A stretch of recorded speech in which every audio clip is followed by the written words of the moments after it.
Le dropshipping, c'est de l'arnaque. Beaucoup de gens disent ça sur Internet. Mais aujourd'hui, on va voir si oui ou non c'est vrai.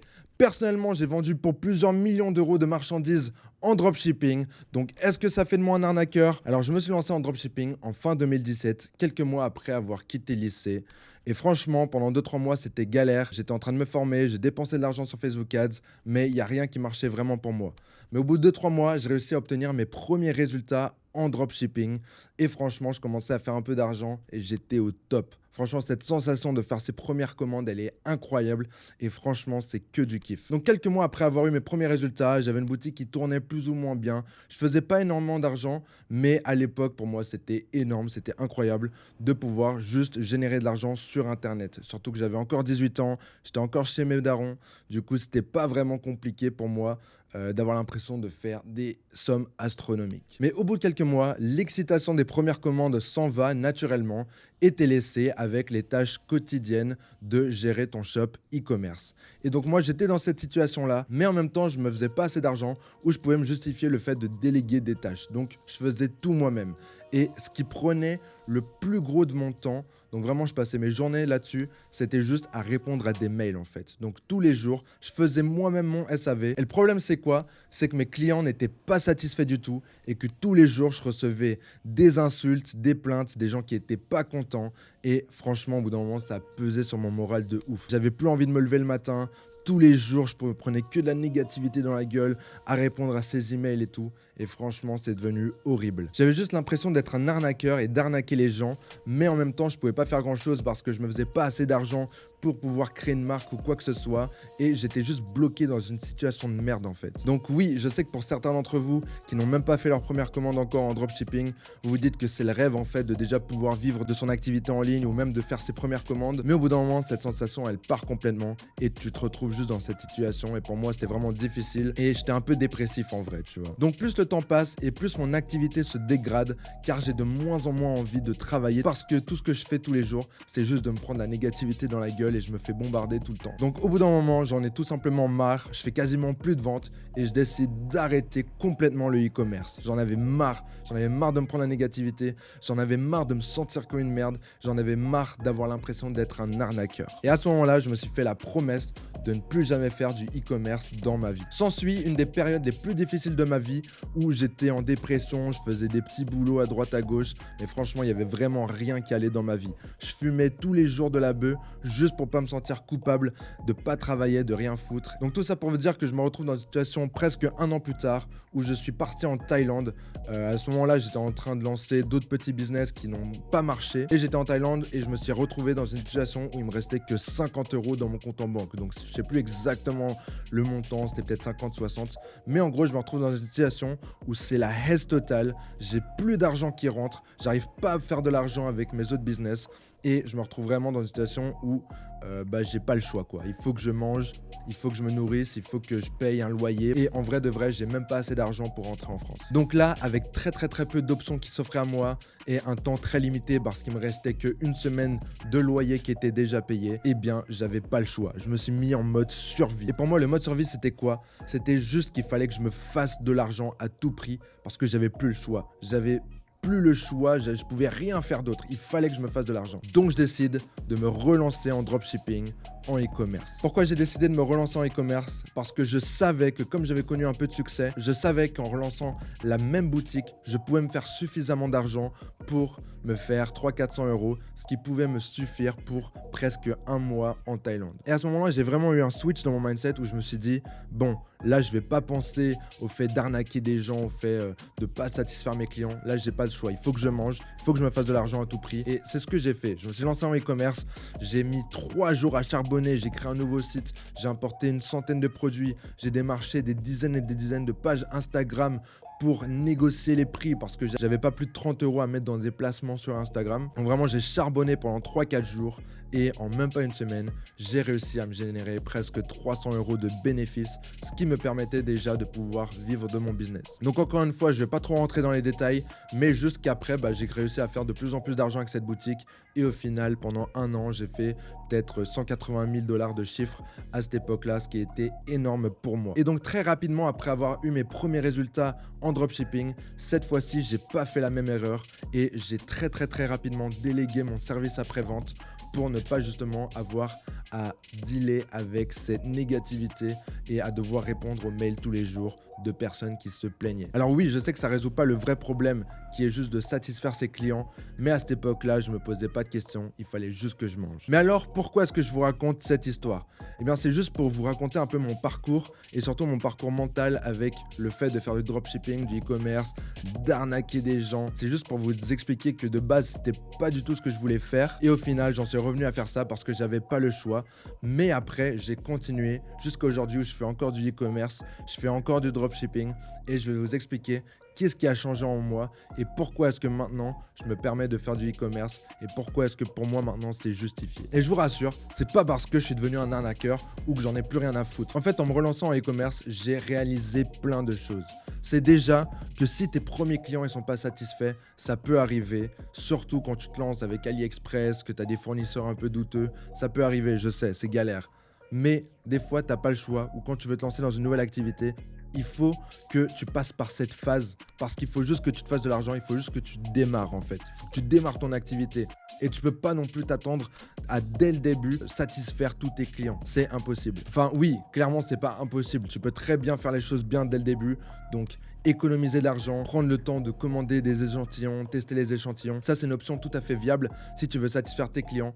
Mais perso, moi je préfère me lancer en dropshipping et commencer en fait à améliorer mon expérience client une fois que je suis rentable.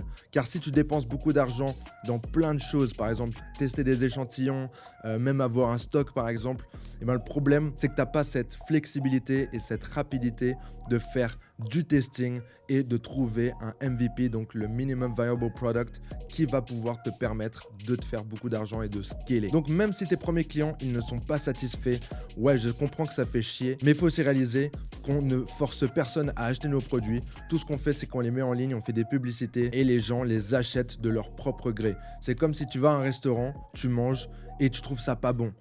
Bah c'est pas bon, tu vois, tu vas pas leur dire que tu vas pas payer ta note, tu vas quand même payer et tu vas juste pas revenir. Donc je vois ça un peu de la même manière où tu vas acheter quelque chose sur internet, t'es pas forcé de l'acheter, tu l'achètes, tu le reçois, c'est peut-être pas de la super qualité, c'est pas top, ça a peut-être pris un peu longtemps à arriver, mais bon, t'as payé et même si tu veux vraiment te faire rembourser, il y a des solutions pour ça, que ce soit de contacter sa banque ou de passer par PayPal, mais il y a des moyens de se faire rembourser. Alors attention, là je parle bien de lorsqu'on débute son activité, parce que oui, bien sûr, il faut toujours vouloir faire le mieux pour ses clients, satisfaire ses clients, mais au début, c'est juste pas toujours possible, surtout lorsqu'on a envie d'avancer rapidement. C'est tout ce que je suis en train de dire. Il faut aussi réaliser une chose, c'est que beaucoup de personnes disent que le dropshipping c'est de l'arnaque parce que c'est des produits qui sont trouvables à des très bas prix en Chine et que toi tu les revends avec un prix des fois de x5, x10. Mais pour ça, j'ai juste envie de dire, c'est pas de l'arnaque. Si tu vas dans n'importe quel magasin, dans un centre commercial, par exemple Nature et Découverte, il y a beaucoup de produits ou même la plupart des produits qui viennent de Chine, qui sont des produits qui sont disponibles à des très bas prix, mais les gens les achètent quand même pour un prix beaucoup plus élevé. C'est le commerce, ça a toujours été comme ça, c'est de l'achat-revente, tu achètes à un prix bas et tu le vends à un prix plus élevé. Alors oui, il y a des marques qui modifient les produits, il y a des marques qui créent leurs propres produits, mais dans n'importe quelle circonstance, le prix d'achat, le coût pour la marque est faible et ils vont le vendre à un prix des fois multiplié par 20. Alors lorsqu'on fait du dropshipping, on fait du commerce, donc c'est normal d'avoir des produits qui viennent de Chine, qu'on touche à des faibles prix et qu'on les vend plus cher. C'est plus ou moins normal. Alors oui, bien sûr, il y a des dropshippers qui profitent un peu de ça, qui utilisent les produits les moins chers et qui les revendent à des prix exorbitants. Et donc oui, ça c'est vrai que c'est pas tout à fait éthique, mais si tu achètes un produit par exemple à 2-3 euros et que tu le vends à 15, 20, 25 euros, ça c'est complètement normal. Parce que toi à côté, tu peux aussi rajouter un packaging, tu peux modifier légèrement le produit, tu peux t'en trouver un qui est de pas trop mauvaise qualité par exemple ou même de bonne qualité. Et toi, tu as tout un service client, un marketing, tout ça à payer.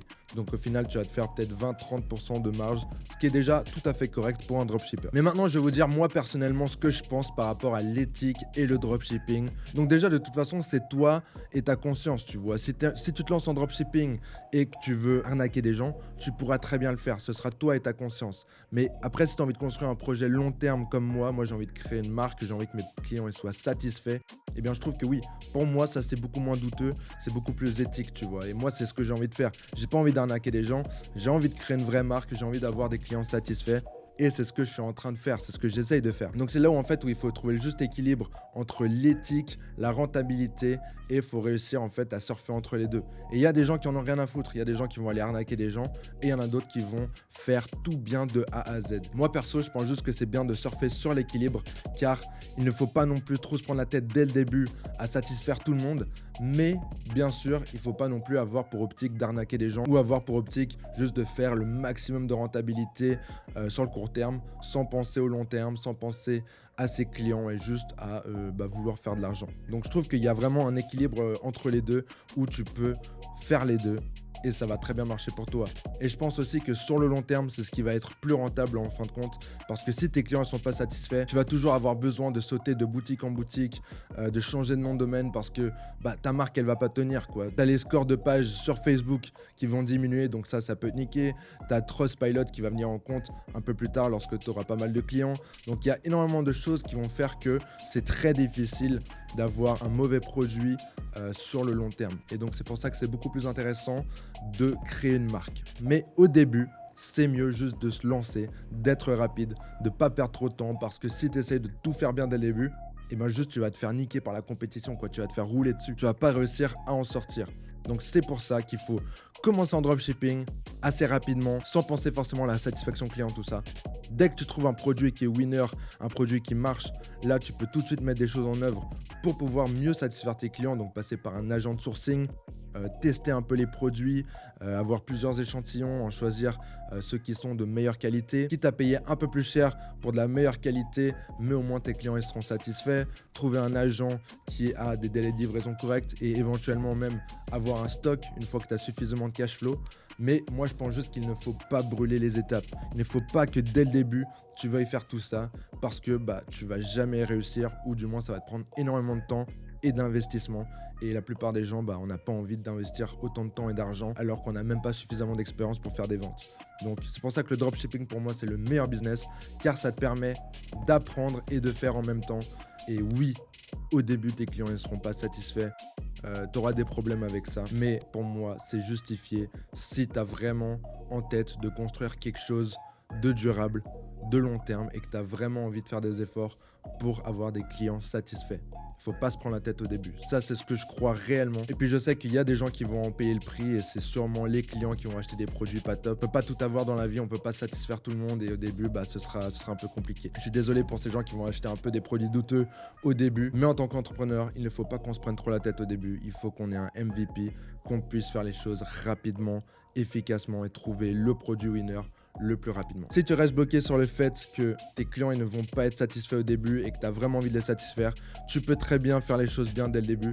Ça va juste te prendre beaucoup plus de temps et beaucoup plus d'argent d'investissement. C'est pas super grave, mais pour moi, c'est juste pas la meilleure option. Donc, si tu es extrêmement déterminé et de préférence que tu as déjà des compétences en e-commerce ou en marketing, tu peux aussi très bien te lancer avec des très bons produits dès le début. Tu peux investir dans un stock, tu peux faire toutes ces choses-là. C'est juste que là, du coup, c'est plus du tout du dropshipping, c'est juste du e-commerce. Mais pour ceux qui ne se sont jamais lancés en dropshipping et qui utilisent cette excuse en mode « Ah non, je veux pas être un arnaqueur ou quoi », eh bien, soit c'est pas fait pour toi le e-commerce, le dropshipping et tu devrais trouver un autre business à lancer ou même te trouver un travail. Mais en tout cas, s'il te plaît, ne critique pas les gens qui décident de se lancer car c'est trop facile d'avoir des excuses comme ça de pas se lancer et il y a déjà suffisamment d'excuses pour pas se lancer. Alors qu'en vrai, c'est beaucoup plus difficile de se lancer, de vraiment essayer de changer sa vie et au final, dans le futur, ils pourront faire beaucoup de bien autour d'eux si vraiment ils arrivent à gagner leur vie et même à créer un gros business derrière.